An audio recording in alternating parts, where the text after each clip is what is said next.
لبيك اللهم لبيك لبيك لا شريك لك لبيك لبيك اللهم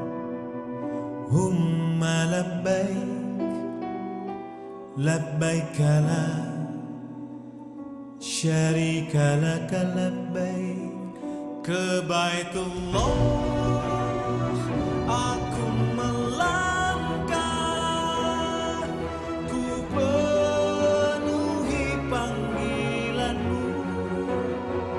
Ke Baitullah aku berserah, ku penuhi panggilanmu.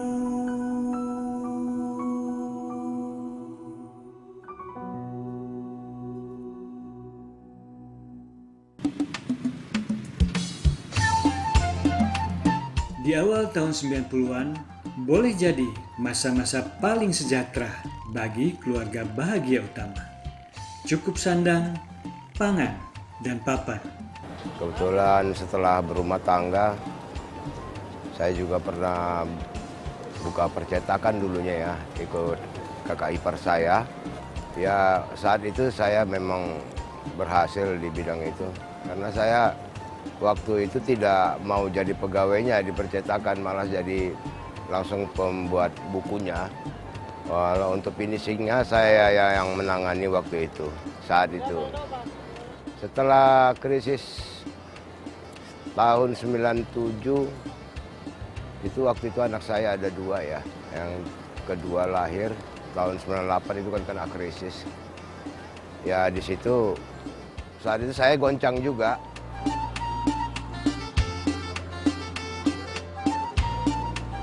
Dulu pernah sih ada masa-masa keluarga itu memang baik gitu waktu itu. Jadi kita jajan aja itu nggak mikir-mikir dulu. Jadi kalau mau jajan itu ya udah tinggal tunjuk aja, ya mau ini mama mau ini. Itu waktu ayah sama mama dulu masih kerja. Di tengah bertambah baiknya kondisi ekonomi keluarga, terselip rasa bersalah di hati Bahagia dan sang istri. Di antara padatnya pekerjaan, mereka merasa tak punya banyak waktu untuk anak-anaknya. Distributor ban, dia pernah bekerja di situ.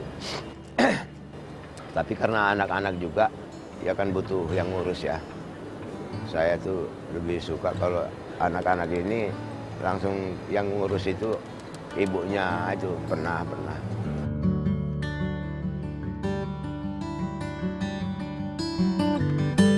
Alhamdulillah, sejak kita berumah tangga tahun 89, saya masih bekerja sebagai manajemen dari suatu perusahaan sampai anak yang ketiga. Nah, disitulah sebagai ibu saya merasa bersalah karena tidak bisa memperhatikan mereka. Asal pagi saya pergi kerja, saya belum bisa jumpa sama anak-anak, mereka masih tidur, dan pulang mereka pun sudah tidur. Saya merasa bersalah sebagai ibu. Dan saya putuskan, saya berhenti bekerja. Namun, manusia hanya bisa berencana, dan Tuhan yang menentukan. Di akhir tahun 90-an, krisis moneter menghantam Indonesia, dan keluarga Bahagia tak luput menjadi korban. Waktu itu saya pun lagi keadaannya bagus di percetakan kan. Ya saya pikir waktu itu saat itu ekonomi itu begitu-gitu aja, nggak tahu kita kan rupanya turun naiknya ada. Baru kena krisis moneter aja kita udah goyang itu waktu itu. Di tengah keterpurukan ekonomi, Bahagia pun mendapat ujian sakit yang cukup berat. Nah itu tahun 2000 tuh saya sebenarnya udah mulai sakit-sakitan ya. Sampai saat sekarang ini walaupun saya ya keadaannya ya masih dalam keadaan berobat kan. Saya kan udah lama sakit ya. Saya sakit diabetes selama 20 tahun, tapi saya yakin Selama saya masih mau menjaga diri, menjaga pikiran. Sebenarnya pikiran ya. Kalau untuk orang sakit diabetes ini jaga pikiran, jaga makanan dan obat. Saya yakin saya sehat. Saya gimana ya? Karena keluarga saya sayang sama saya. Baik anak-anak, istri, dan keluarga-keluarga lain. Mereka selalu mendukung saya yakin. Jadi kalau kita dari situ aja, kalau memang keluarga pun masing-masing mendukung kita akan sehat. Karena kalau sakit ini kan pikiran ya. Ya banyak uang juga, kalau memang pikiran nggak bagus juga itu pasti sakit kok. Nah, itu yang membuat saya yakin. Orang yang punya penyakit diabetes itu sebenarnya susah untuk menjaga atau kontrol makanan itu. Jarang ada orang yang bisa bertahan sampai 20 tahun gitu kan. Kalau misalnya tidak dijaga dengan baik kontrol makanannya, itu biasanya bakalan komplikasi, penyakitnya kemana-kemana gitu.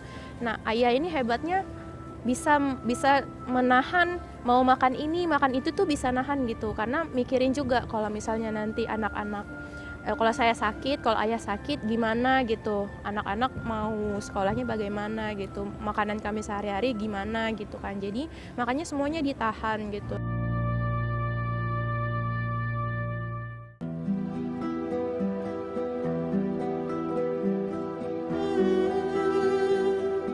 Saya minta kepada Yang Kuasa agar kami dijaga dari keluarga, supaya kami sehat-sehat dan anak saya menjadi orang-orang yang punya ilmu, walaupun tidak seperti orang-orang di luar sana. Mendingan mereka itu punya pegangan,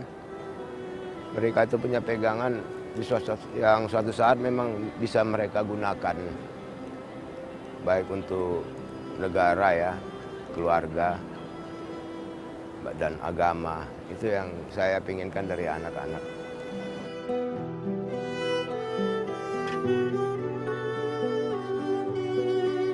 Ayah sama mama itu termasuk kalau untuk pendidikan sangat kekuatan mereka untuk kerja, pokoknya biar anaknya sekolah semuanya itu benar-benar kuat gitu. Sampai apa aja dijalanin. Yang penting anaknya semuanya sekolah, nggak ada yang nganggur. Minimal semuanya harus S1 gitu. Dan alhamdulillah semuanya sekarang dari kakak sampai adik saya yang nomor 3 itu semuanya S1. Tinggal yang paling kecil itu sekarang masih SMP. Ya, meski mendapat cobaan yang cukup berat, suami dari Sugiyarti Abdurrahman ini selalu menyikapinya dengan prasangka baik. Ikatan keluarga yang erat semakin membuatnya kuat. Ada kakak saya yang perempuan yang nomor 2, malah dipanggil, kamu gak usah takut. Itu kan biasa, bukan kamu aja yang kena. Kamu harus lihat orang yang lain. Lihat yang di atas kamu cemana, lihat yang di bawah kamu cemana. Mereka mensupport. Kamu gak usah takut, kami kan banyak, kita bersaudara banyak. Kalau ada apa-apa bilang aja. Kami kalau bisa kami bantu katanya. Itu kakak saya, ada yang nomor 2. Ya semualah keluarga, baik adik-adik saya, kakak saya. Semua memang kami di keluarga itu memang saling mendukung ya.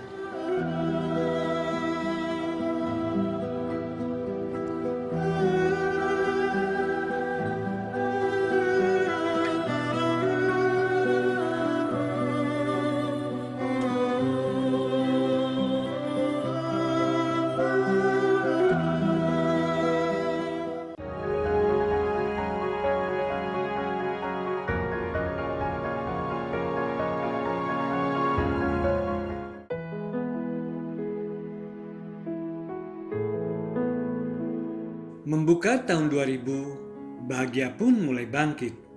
Sebagai kontraktor, karirnya mulai membaik. Tahun 2000, 2001, 2002 itu bagus, berjalan bagus. 2003 juga berjalan bagus. Nah, di 2005-nya, 2005 sampai antara 2005 sampai 2008 itu saya masih sakit sebenarnya. Tapi saya sabar. Karena saya mengingat anak-anak saya ada yang 4 orang, 3 orang saat itu. Sampai 2006, nah 2007 juga. Tapi saya apa aja saya kerjakan asal saya sehat. Namun, setelah usahanya berjalan lancar sekitar 4 tahun lamanya, lagi-lagi cobaan itu datang.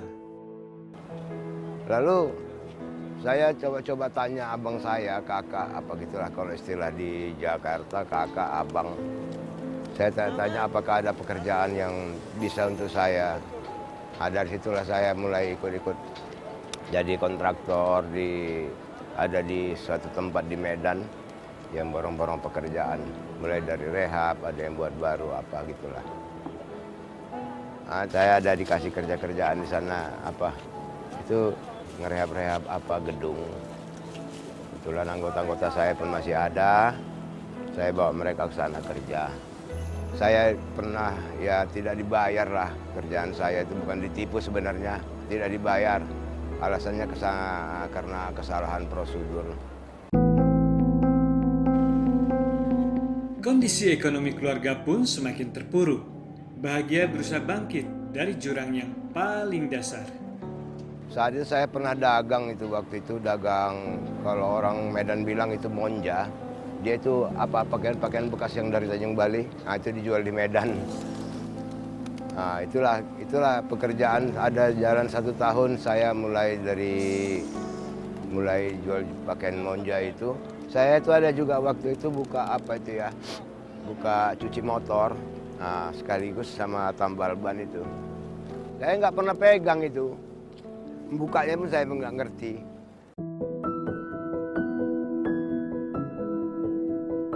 Saya belajar di situ, hanya belajar dalam seminggu saya bisa. Itu saya buka tambal ban. Ada kalau tidak salah itu ada lebih dari setahun lah itu pekerjaan itu saya kerjain. Memang waktu itu saya tidak kasih orang mengerjakan karena saya pun butuh kerja karena saya sakit kan. Setelah itu jalan, sesudah mulai bagus, lalu saya kebetulan di lingkungan saya itu banyak anak-anak muda yang tamat-tamat SMA kan. Itu saya berikan sama mereka lah yang menjalankannya. Ya karena memang usaha itu tidak kita yang mengurus, itu tutup itu tambal ban itu. Itu memang kenangannya luar biasa itu.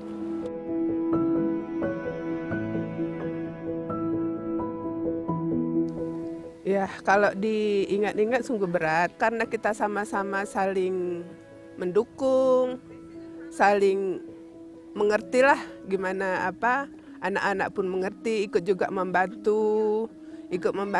Kadang mereka bawa juga makanan kita untuk ditempatkan di kantin-kantin di sekolahan mereka.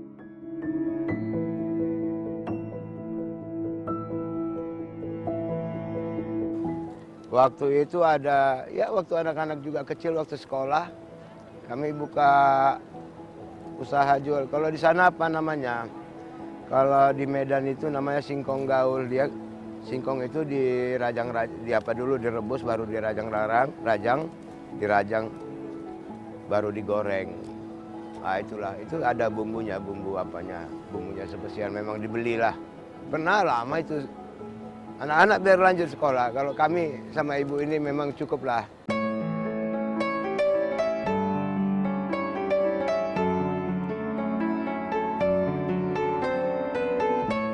Makanya setiap pagi sebelum sekolah itu kita wajib banget ke pasar, harus cari singkong. Kalau di Medan tuh namanya ubi. Jadi ubinya itu kita cari dulu yang masih fresh, yang masih segar, terus kita masukin ke dalam karung goni. Itu bisa sekali bawa itu bisa sampai 30 kilo. Jadi untuk bantu mama sama ayah kita jualan singkong gaul gitu. Jadi nanti makanannya itu dia dipakai rasa-rasa gitu. Terus kita potongin dulu sampai potongin kecil-kecil, abis itu direbus, baru nanti dipotongin sebelum digoreng gitu. Dan benar-benar perjuangan banget sih di saat orang mungkin anak-anak seumuran kita pada waktu itu paginya hanya bangun sekitar jam 4:30 atau jam 5, kita jam 3:30 itu udah bangun untuk cari singkong gitu. Terus juga bawanya butuh perjuangan, kadang-kadang bisa Pernah waktu itu baru belajar banget naik motor itu bisa jatuh gitu kan, karena kan kita ngebawanya itu sekali bawa tuh 30 kilo gitu. Alhamdulillah satu hari bisa dapat 50 sampai 80 ribu lah, itu lumayan untuk kebutuhan sehari-hari.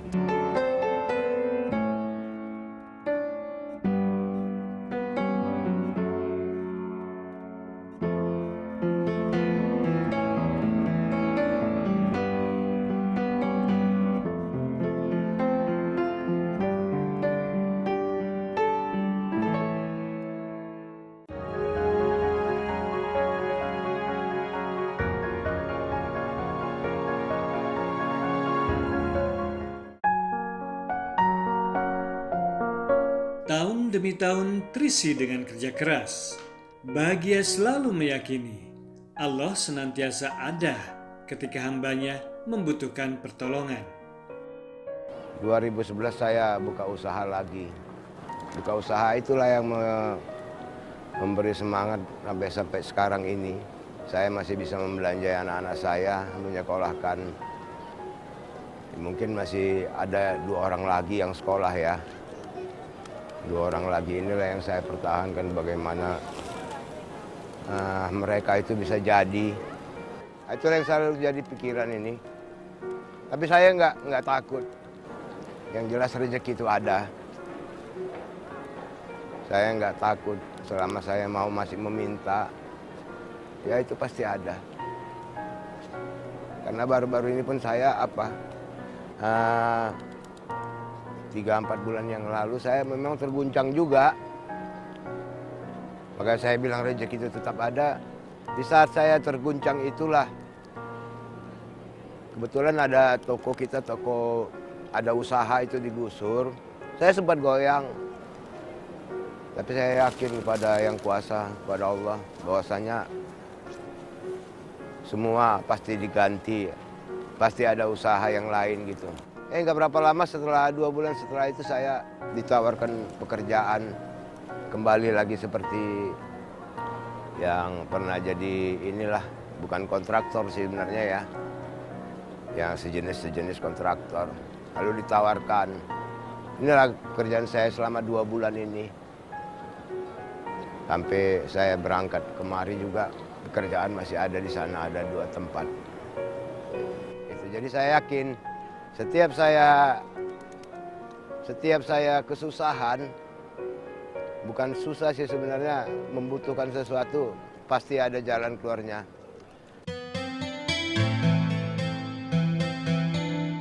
Alhamdulillah, rasa syukur senantiasa dia panjatkan. Meski sekarang hidup jauh lebih sederhana, tapi itu tak mengurangi keyakinannya akan kasih sayang Allah. Dan ketika istrinya memimpikan sebuah perjalanan ibadah ke Tanah Suci, keyakinan bahagia akan kasih sayang Allah tak pernah sekalipun bergeming. Siapa yang tidak pengen kalau namanya ya yang muslim lah ya, terutama pengenlah kemari.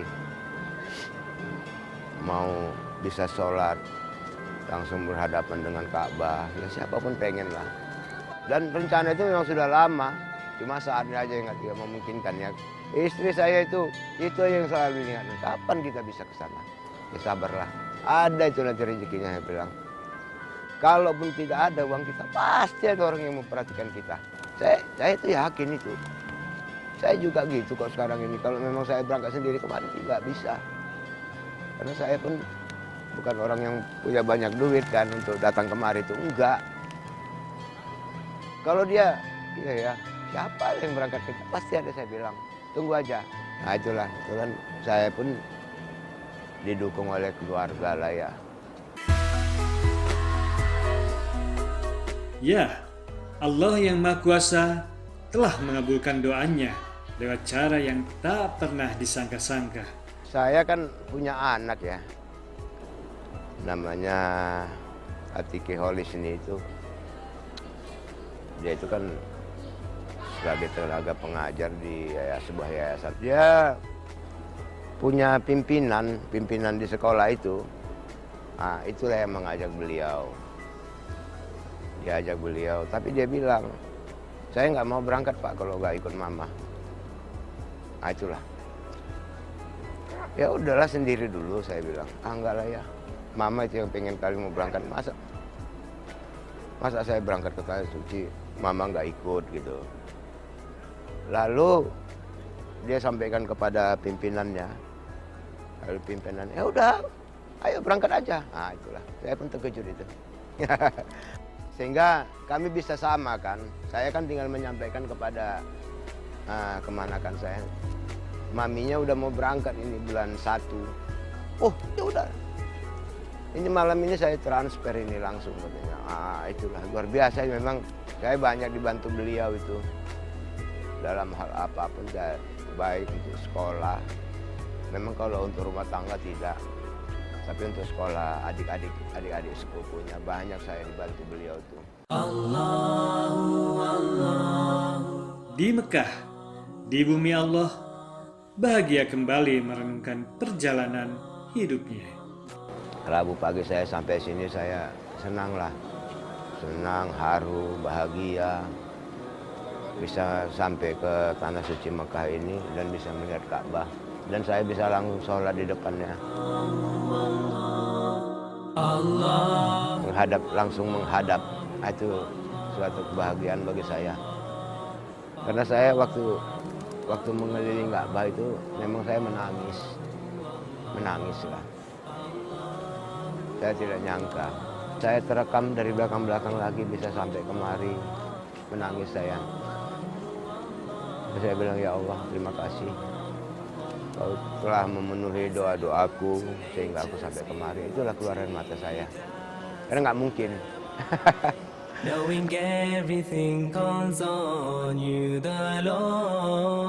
Kami bisa berangkat berdua dengan istri dan anak. وَمَنْ يَتَّقِ اللَّهَ يَجْعَلْ لَهُ مَخْرَجًا وَيَرْزُقْهُ مِنْ حَيْثُ لَا يَحْتَسِبُ وَمَنْ يَتَوَكَّلْ عَلَى اللَّهِ فَهُوَ حَسْبُهُ إِنَّ اللَّهَ بَالِغُ أَمْرِهِ قَدْ جَعَلَ اللَّهُ لِكُلِّ شَيْءٍ قَدْرًا.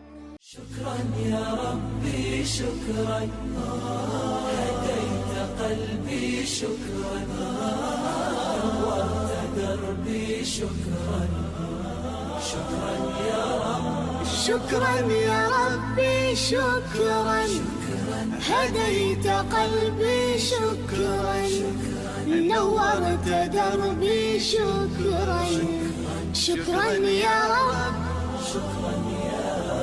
يا منزل القرآن يا خالق الإنسان يا رب يا رحمن شكرا يا رب شكرا يا